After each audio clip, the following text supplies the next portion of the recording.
First this hour, there are claims that Victoria's thin blue line is at breaking point, with police officers statewide protesting for improved pay.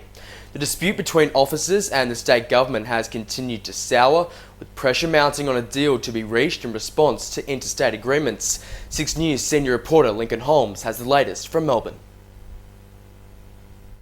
From the police academy to Bendigo, Shepparton, Bayside and Mill Park, Victoria police officers have staged 17 protests over the last 2 weeks as they continue to walk off the job as they demand a pay increase. On Friday, around 1,000 officers walked off the job at police headquarters despite dwindling numbers, as officers say the thin blue line is getting closer to breaking. It's tougher than it's ever been. The workloads are immense. They're doing the job twice and 3 times over. We heard about offenders being released, on their 67th count of bail. That's somebody doing the job 67 times. The pay dispute between officers and the government is continuing to sour.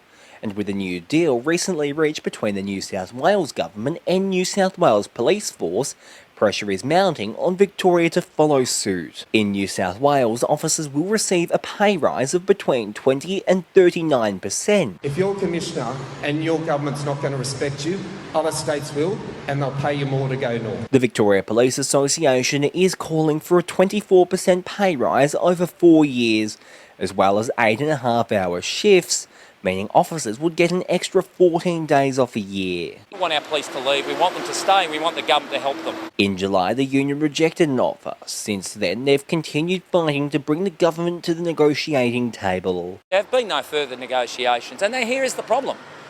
When there's an issue, lean into it. Deal with the issue. It's uncomfortable. It's not easy, but that's what the community expect of governments. At this stage, it's out of the government's hands, with the Fair Work Commission reviewing evidence from both parties. By the end of the year, they will have to make a decision on whether they'll need to step in to solve the issue. We're ready. Talk to us. You don't have to wait for the Fair Work Commission to give you permission to speak to your police and PSAs. Lincoln Holmes, 6 News.